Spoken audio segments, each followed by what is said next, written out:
When a customer lands on our website, our main goal for this to be as easy as Amazon is. Just click, buy, ship to you. They come to our website, all they have to do is tell us gender, size, and climate. We go from size birth to 6, which is that like hyper growth. We promise our customers that every single item will never hit the landfill. So we either downcycle, use it in the bag, we sell it in our marketplace. We find a way to donate it intentionally to someone with a name and an age.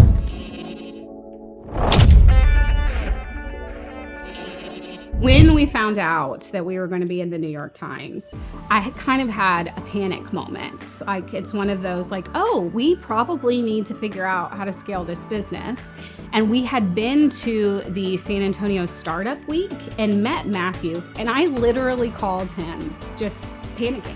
I'm like, hey, Matthew, this is Carol Livingston. I run that company. Hit me up. We met at that thing. And the New York Times, I just got off the phone with them and they're going to do an interview with us. And I need help. I've never had a company in the New York Times. So immediately I went through our list of mentors and people here in the Geekdom community that could assist them in the right direction. From those quick introductions, I think that gave them an understanding of what was about to happen, what they needed to be thinking about.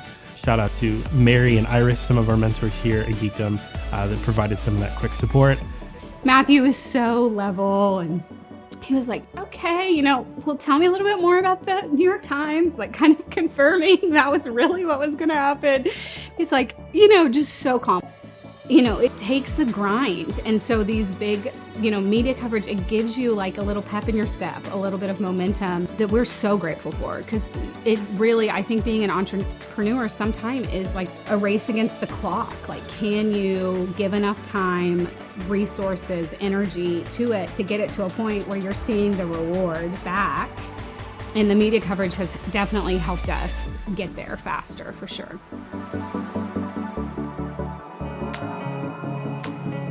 Kara and I had ventured on a 3-year journey to do a blog and a podcast together. And the whole point of it was to help moms simplify life. We didn't just arrive at like, we're opening a business and we're going to do this. Like, it was years trying different things. And so we took those skills and shared them on a blog and podcast. And while we were talking to so many moms and being moms ourselves of young kids, we realized how overwhelming kids' closets are. We just sat down together one day and Kara was like, what if we were Stitch Fix for kids' secondhand clothes? And I was like, yes, let's give it a go. There was a time when it was just right. When like synergy happened, the idea clicked at the right time. It was kind of this post-COVID pivot. Like, what do we do with the blog and podcast? We really wanted to open our own business together. Things keep happening and falling into place. And the community fund was a little bit like this. We'd been through the incubator program and we had been encouraged to apply. And I'm like, man, we just polished up a pitch deck. I just learned what that meant. Like, I'm learning this like on the fly as we go. So you want me to go and present this to people? And there's this whole element of like, I gotta look like I know what I'm doing. First-time entrepreneurs may not know the specific terms that they need to think about and how taking in capital early on affects their ownership in their business, how they will operate after taking in capital. The ladies worked through a lot of their questions, tried to figure out where they wanted to see their company go, and was ready and prepared to handle the upcoming conversations with those investors. It is no joke for someone who doesn't know what a pitch deck is to learn what a pitch deck is, write a pitch deck, and then walk into a room full of people that you really respect and make you nervous, pitch your business, and then win. That whole experience in and of itself, we were supposed to pitch together and poor Kara got sick like the day before. Calls me like on the way to the emergency room. It's like storming outside the night before. So I call up Matthew and I'm like, hey, Kara's not feeling good. Is there a way to like reschedule? I'm thinking probably not because you've got filming involved. He's like, yeah, no, you're going to need to come do it. And I was like, awesome.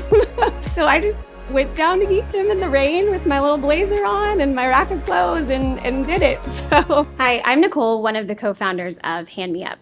Hand Me Up is a unique e-commerce shopping experience that makes shopping for secondhand kids' clothing more convenient and cost-effective for families while also tackling the growing environmental issue of textile waste.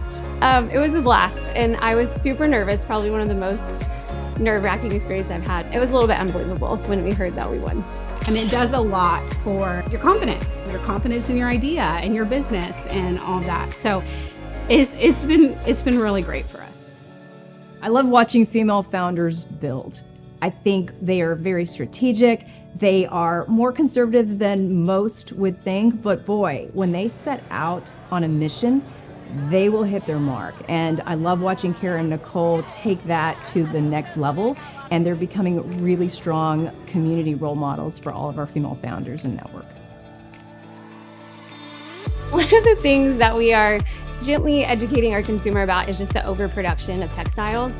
And kids' clothes is one of the areas where it's just massive. I think there is huge opportunity for Hand Me Up to disrupt like more than just the clothing industry, like our society and the way we think about clothes, the way we consume clothes, the way we use and waste and throw away and have this disposable mentality about things that are not disposable, that they weren't made to be disposable. They took tons of effort to make.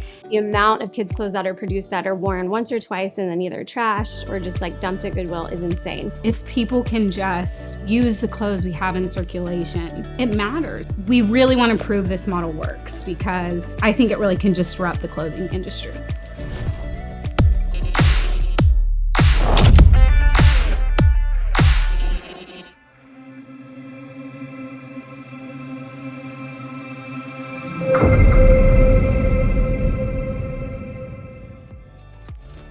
So I remember our very first customer, Famly, and it was on the day that we launched, which to us means that we released our website and switched over our Instagram handle. Her name's Chelsea Harris, and she actually went to high school with the two of us. So she's been one of our biggest cheerleaders along the way and has ordered since then. And I still think about that first bag that we packed. We took a video of it.